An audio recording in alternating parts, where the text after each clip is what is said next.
This is SSPTV News, brought to you by Samsung Productions and the Hazleton Standard Speaker. Becoming a member of your local ambulance association could save you money after they save your life. Details next. Hi there, friends, and thank you for watching. I'm Ken Kara, and this is your place for 24 hours of your hometown news and information, and it all comes to you from SSPTV and the Hazleton Standard Speaker. Pennsylvania Governor Tom Wolf proposed a $32.3 billion state budget today. In his budget speech before the General Assembly, the governor said that he is looking to save $2 billion in government operation costs, and he is also looking to increase state support for public education. His proposal includes a $100 million increase for the basic education subsidy and an increase of $75 million for pre-kindergarten childhood education. During today's address, the governor said that there are no broad-based tax increases included in his proposed budget. Governor Wolf also focused on senior citizens and the opioid crisis. The state legislature is looking at a $416 million revenue shortfall in the current fiscal budget, and you can read Governor Wolf's entire budget speech. We have it posted on our Facebook page at facebook.com/SSPTV News. Hazleton City Council meets tonight, and two items on the agenda deal with medical marijuana facilities in the city. March 20th is the deadline for the state to accept permit applications for growing, processing, and dispensing medical marijuana. Mayor Jeff Cassat proposed the ordinances to ensure that the city has regulations in place if a business wants to operate in Hazleton. Tonight's agenda includes Ordinance 2017-3 that would specify the placement of medical marijuana growers, processors, and dispensaries in the city. Ordinance 2017-4 would amend the city's zoning ordinance to regulate medical marijuana facilities. Both ordinances will be presented on first reading. Tonight's meeting is set for 7 p.m. A membership drive is underway for many communities in our area, and it could determine how much you are charged if you should ever need an ambulance. Lisa Sugart has the details on the communities included in the drive and what it means for the residents. I am pleased to welcome back our good friend Dennis Gantz. Today he's wearing a different hat other than Wild Bat Huntin'. He's the Director of Marketing and Education for APTS, that's the American Patient Transport Systems in Hazleton, talking about a very important membership drive. You're going to want to pay attention to this, especially if APTS is the primary responder in your community. Right. So tell us what this all means. You're in the midst of the membership drive right now, and this is important for people to have a membership. Why? It is. You never know when you're going to need an ambulance in an emergency. If you become ill, you fall, you're in a motor vehicle accident, anything, and you need to get to the hospital, you're going to dial 911, and ambulance is going to respond. We are the primary ALS, Advanced Life Support, and Basic Life Support provider for Hazleton City, Hazel Township, Beaver Meadows, and the villages of Shepton and Oneida. Because of that, we're able to do a membership drive for those residents of those communities. And what this does is kind of a security blanket for the residents. It's a very nominal fee that they can take advantage of. It covers them for an entire year. And if you have to call 911 and we transport you to the hospital.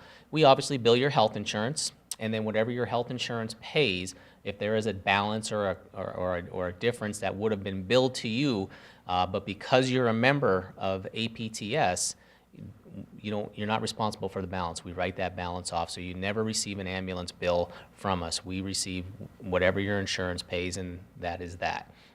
The other thing we encourage is if you live in communities that surround those that we mentioned, we also do respond in them. McAdoo, West Hazleton, Sugarloaf, Freeland, the Valley.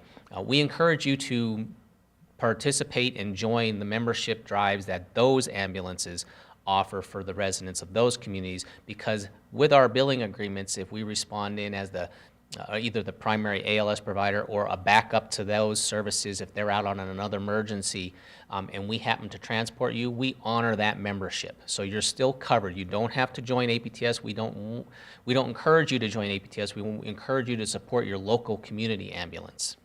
All right, so the bottom line, wherever you live, whoever is the primary responder, that's whose membership dues you should be paying to. Right, and it's a wonderful thing. It helps out those ambulance organizations, and you know that when in a time of need, you don't want to be worrying about ambulance bills. You're covered. Everything's taken care of. That's great. And if people are wondering, how do I pay this?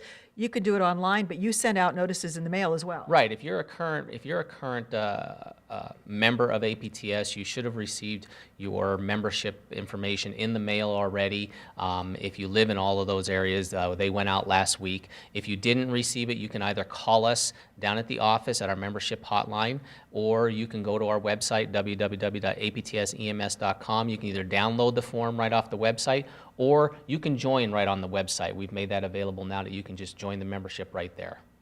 All right, so very easy. And there are varying amounts for membership. A single membership is $40. For a family, it's $65. And then if you're a senior citizen, 65 or plus, it's $35 for the individual and $50 for a family membership. So very reasonable. Very much. I mean, for less than $100, you're saving yourself thousands if you have to use the ambulance, and a bill would be coming to you then. All right, and if anybody has any questions, I'm sure they can give you a holler. They can call us anytime. If our business offices are open Monday through Friday until 5 p.m., or they can call our dispatch office, and they're there 24/7. And this membership, once they pay it, this is good starting in March. Yeah, our memberships run March 1st to the end of February, so it kind of overlaps each year. But when you join this membership, you're going to be covered. All right, very good news, very important information. Hopefully, you never have to see Dennis in the ambulance. Hopefully, you only see him here on Wild About Hunting or on his show. But if you do need a ride in the ambulance, please make sure your membership are paid wherever you live to the primary responders so that you don't have to face a big bill afterwards. Absolutely. All right, thank you so much for providing this very important information. Thank you, Lisa and Dennis. Well, you could win a $500 Laurel Mall shopping spree in the mall's Gifts from the Heart promotion. Get your entry form in the Hazelton Standard Speaker, fill it out, and drop it off at Center Court at the Laurel Mall. The grand prize is a $500 shopping spree, and there are additional great prizes. The entry deadline is February 14th. Winners will be drawn on February 15th. And time is running out for you to share the love and win. Our Janine Mazurkevich is feeling very comfy in her LuLaRoe fashions thanks to Jennifer Rinker and Crystal Landis. And you could win a pair of your very own comfy LuLaRoe leggings for Valentine's Day. Simply head to our Facebook page, facebook.com/SSPTV News, where our Janine Mazurkevich has all the details. The winner will be picked tomorrow. And if you'd like your business to be a winner on social media, contact Janine and learn more about marketing with the Socializer One, a division of Sam Sun Productions. Coming up on SSPTV News, the Standard Speaker's Kent Jackson will tell us the benefits of hiking in a group. Stay tuned for Outdoor Exploring. In sports, we have highlights and reaction from a Schuylkill League Division III showdown between Marion and Monoy area.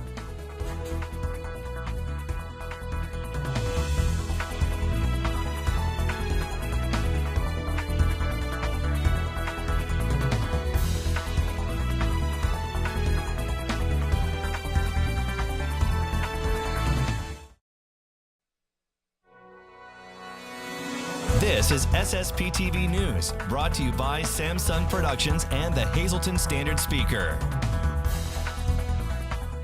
Applications are available for the Rotary Club of Hazelton's annual Scholarship Award. High school seniors within the geographic area of the Hazelton Area School District can pick up applications at high school guidance offices. 3 scholarships will be awarded, each worth $4,000. The entry deadline is April 29th. More information and applications are available at hazeltonrotary.org. All right, let's go play outside now with Kent Jackson.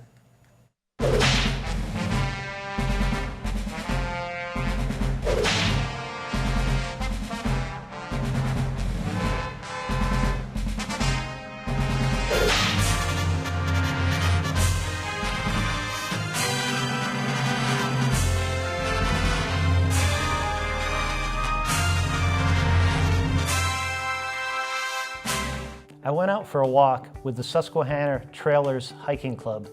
It was the first trip for me, but not for the group. They've been around since 1932. As we hiked up the Nescopec Mountain at the Nescopec State Park, the temperature felt like spring even though it was January. Some hikers tied their jackets around their waists. I shoved mine into my pack. The trail was new to me, but I didn't worry about getting lost. Some of the other hikers had walked the route before, and others checked our progress on a map. When you hike with a group, you don't have to be as self-reliant. If you do get hurt, you have someone who can go for help or seek help for you. While we walked, people in the group took breaks so that anyone going at a slower pace could catch the pack. We also helped each other when crossing creeks on logs so that we wouldn't slip off into the water. One woman nevertheless got her foot wet and left the hike early with an escort back to her car. She was on her first hike with the group too, and I hope she remained upbeat and ready to try again. Walking with a group is an easy way to meet people. I just drifted into conversations while walking alongside the others. One couple whom I spoke with met on a hike with the club. Now they're married. Club members also pointed out sights that I might have missed, including a sapling rubbed by a deer and a log gnawed by beavers. The Striders invite people to join them anytime, and they post their hiking schedule on their website. Hiking with a group, however, has disadvantages. The voices and footsteps of the group carry ahead, so birds and other creatures might flee before we get to hear or see them. Sometimes, of course, you just want to walk alone and think your own thoughts. If you go solo, that takes some extra steps to avoid getting lost. Carry a map and a compass, even if you have the route marked on an app on your phone or a GPS device. Sometimes the batteries fail or the phone service goes dead. Check the weather and wear a pack or pack clothing for rain and snow. And tell someone where you're going and when you expect to get back. That way, if you're late, at least they can start a search.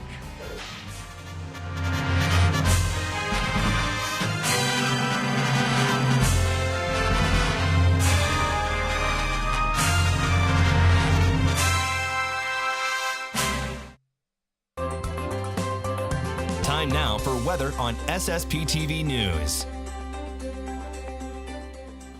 Get it? Church Street, even though that church is on Broad Street. All right, here's our local weather forecast from the National Weather Service. Tonight, rain likely before 1 a.m., then a chance of showers mainly between 1 a.m. and 4 a.m. Cloudy, our low will be 46 degrees. Our chance of precipitation is 70%. On Wednesday, 30% chance of showers mainly after 1 p.m. The temperature will fall to around 39 degrees by 5 p.m. and it will be windy with gusts as high as 24 miles per hour. Hazardous weather outlook for Wednesday night into Thursday, as on Wednesday night, we do have a chance of rain and snow before 10 p.m., low around 24 degrees. Chance of precipitation is 80% and new snow accumulation of around 2 inches. Then on Thursday, 60% chance of snow. It's likely before 1 p.m., then a chance of snow showers after 1 p.m., mostly cloudy, high of 26.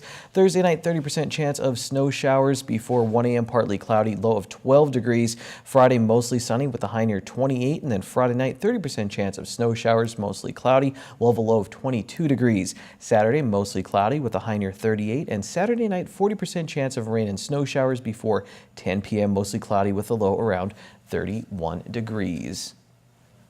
There is going to be a free event here at Edgewood by Sand Springs, and it is for those brides-to-be and their family and friends. And we're back here with Samantha Perkowski, and we're talking about a huge open house that's coming up in April. Yes, we are so excited. This is our first annual open house.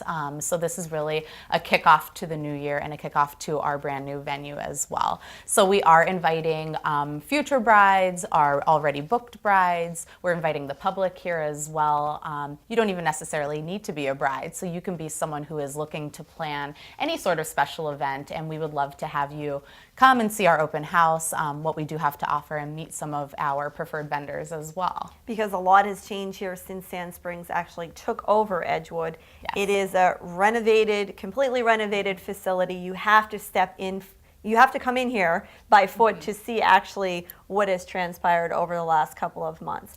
Now, you have preferred vendors that are going to be at this event. Yes. What does that mean to a bride? So our preferred vendors are all people who have worked with us exclusively in the past. You know, they're extremely professional. They will be here that day to give more information on dates that they have available, the things that they can do for a potential bride or someone looking to do an event. So they're really wonderful people that we do trust and who have worked here on this property in the past. And I will say that Samson Productions, this is the first year that we are actually a preferred vendor, and we're very excited to be a part of this. To offer our, video quality and what we can do for a future bride. But that takes a lot of pressure off the bride, knowing that, you have these preferred vendors and you know them and trust them and you trust their work and the quality of their work. Yes, absolutely. So these are all vendors that we are proud to say that we work with, and we can absolutely refer a bride to them and know that they'll be in very good hands. Okay, you're gonna get some free hors d'oeuvres. Yes, absolutely. Some free hors d'oeuvres, so it's a great time to come in and get a little taste of our food as well. You know, it's an awesome time also to come and see our smaller azalea room, which we hold smaller events in, of course our ballroom and our beautiful renovated bar as well. And we can certainly see the progress too for our ceremony site, which is really great. We'll be in the midst of doing that as that time comes while the open house is going on. So we're very excited for people to come and see it. Don't be discouraged by the beauty and elegance of Edgewood. It is affordable, and I say that to people who ask me about this venue all the time. Yes, absolutely.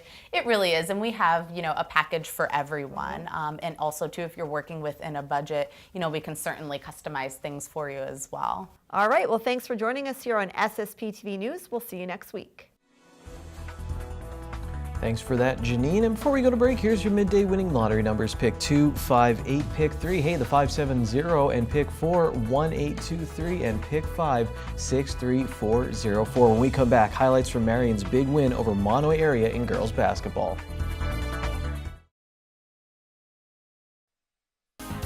Time now for sports on SSPTV News. There was a point during the Monomoy area Marion girls basketball game on Monday when I reached for some buffalo chicken dip and it wasn't there. I say that because this game was as good as the Super Bowl and I ate a lot of buffalo chicken dip on Sunday. Anyways, Marion won this round to move within a game of the Lady Bears in the Schuylkill League Division III standings with one game left to play. After the game with Monomoy area, Marion senior Brenna Carnish said the Phillies don't lose on senior night. Her game-high 25 points, including 7 in a back-and-forth fourth quarter, helped make sure this year's senior night was a success. Carnish made too many clutch shots to point out just one, and while these 2 free throws weren't as flashy as some of the other highlights, they were huge down the stretch. I told her it's a legacy game. I just told her you'll remember it when you're like 50 years old. You know, she's laughing. I said, Bren, you will. You know, your senior night, your arch rival, and you have the game of your season so far. So we wouldn't have done it without her. I mean, she had over half her points, so that's just a great night. And she's a hard worker, and she has a great attitude about things and a good leader. So anytime you have a kid succeed like that, you know, you're really happy for him. Also making sure this senior night wouldn't be a flop was a freshman willing to run through walls for her team. Emily Schott had 12 points and played a very physical game on both ends. She plays above the freshman caliber. Yeah, she's tough as nails, kids. Doesn't really have a whole lot of fear, as you saw on the line there at the end, wanted the ball in her hands. And she's a playmaker, and she'll take charges. You saw that a couple times tonight. I mean, you just got to love to coach a kid that puts their heart and soul into it like she does. Marion head coach Paul Bruto pointed out that you don't beat a talented team like Monomoy area with 2 players. Emma McClafferty made some plays for Marion, and when the Phillies and Bears were going shot for shot in the third quarter, Jillian Coriel nailed this one at the buzzer to give Marion momentum and a 4-point lead going into the final quarter. How much did your teammates help out, I mean, in this effort? I said it seemed like everyone contributed. You got a lot of the points, but was this a team effort? Absolutely. I wouldn't be able to do this without my teammates. We're each other's supporters out there. I wouldn't be able to do it without any of them. Mono area head coach Tom Sheeler gave credit to Marion's defense for forcing his team to rush things offensively in the first half. The Lady Bears trailed by 5 at the break. It's a tough place to play. We knew that coming in, and it's a tough place to play because they're a good team. We just dug ourselves a little hole early, and then we fought back. I was so proud of our effort that a lot of teams would have quit. We didn't. Kept battling until we take a lead there. They hit a couple big shots, big plays on them. We had our chances. This series of events in the fourth quarter summed things up. The Bears clawed back to take a 36-35 lead thanks to this jumper by Abby McGee, but Carnish answered right back with a big defensive play and score on the other end. Monomoy area's Madison Cavanis brought them right back, but Carnish, who says her team played angry after an earlier loss this season to Monomoy, buried this 3 to pave the way for a big senior night victory in hometown. I think what impressed me the most was our ability to just hang in there. I mean, when it seemed like any time we hit a big shot, they came right back and hit another one. And I thought we kept our poise and just played through what was, good plays by them and just hung in there and kept making another play. So I was real happy with the way we responded to their runs. We knew we were this good, it's just we haven't always played like this consistent.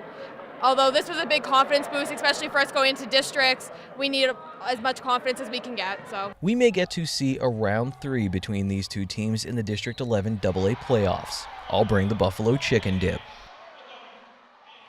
Marion finishes their regular season schedule at rival Nativity on Thursday, and Monoy area is at Williams Valley. We'll see what happens with the Schuylkill League playoffs next week. A Monoy area win would mean they will represent Division III. Well, we have more girls basketball scores on the SSPTV standard speaker scoreboard. In their first meeting this year, Wyoming Valley West beat Hazleton area 70-44, while the Lady Cougars gave the first place team in Division I of the Wyoming Valley Conference a game on Monday. They almost won it. Kendra File had 22 points, but Valley West got the win 61-56. North Schuylkill's Avery Jordan scored her 1,000th point this season. I'm kidding, it seems like she scored that many this year. She scored her 1,000th point of her career, but the Lady Spartans lost to Pottsville. Another team who could make noise in the District 11 AA playoffs is the Shenandoah Valley Lady Devils. They won on Monday, and Tamaqua fell in Schuylkill League Division I play. We did a story on North Schuylkill's proud wrestling history last week. Well, how about this? Damian Diem is now tied for the fastest pin in program history. His team beat Pittston. That's sports for Tuesday. Here comes the social report. Good evening, everyone, and here's tonight's Talk of the Town report. Holy Rosary Parish, 240 South Poplar Street in Hazleton, will be hosting a free community luncheon Saturday, February 11th from 11 a.m. to noon in the community room of the church. All are welcome, and the parish would like to thank the Hazleton Rotary Club and the Weinberg Northeast Regional Food Bank.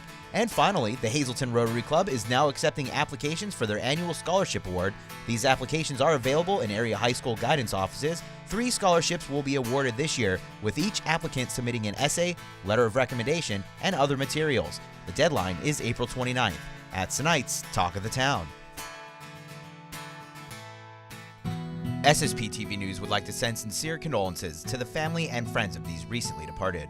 William Richetter of McAdoo. Funeral is Thursday at 11 a.m. from the Damiano Funeral Home. Friends may call Thursday from 10 to 11 a.m. Jean A. Shevlin of Weatherly. Mass is Wednesday at 9 a.m. in the St. Gabriel's Church. Arrangements are under the direction of the Boyle Funeral Home. Paul T. Catruffalo of Bloomsburg. Mass is Thursday at 11 a.m. in the St. Mary's Catholic Church. Friends may call Wednesday from 6 to 8 p.m. at the Mayo Funeral Home. Florence Fry of Brandonville. Mass is Saturday at 11 a.m. at the St. Mary's Church. The Stauffer Bresnik Funeral Home is in charge of arrangements. Margaret Farley of Cunningham. Funeral is Thursday at 9:30 a.m. from the Boyle Funeral Home. Friends may call Wednesday from 6 to 8 p.m. and Thursday from 8:30 to 9:30 a.m. George J. Paulshock Jr., formerly of Jetto. Funeral is Wednesday at the Holy Family Catholic Church. Mary Louise Roselle of Hazleton. Mass is Wednesday at 10 a.m. in the Holy Rosary Church. The Firo Funeral Home is assisting the family with the arrangements. And Dorothy Valagine, formerly of Hazleton. Service is Thursday at 1 p.m. at the Chapel of the Cavalry Cemetery. Arrangements are by the Johnson Kennedy Funeral Home. Attention pay-per-view subscribers, if you see your name right now on News 13, you'll have 13 minutes to call in and win a free movie from Service Electric Cablevision.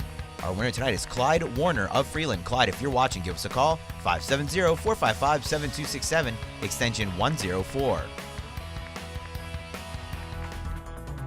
Remember your chance to win a $500 Laurel Mall shopping spree. Get that form in the standard speaker, and also you can win some LuLaRoe merchandise. Go to our Facebook page. That's it for today. See you tomorrow. Take it easy, everyone. Watch us online anytime at ssptv.com and follow us on Facebook and Twitter.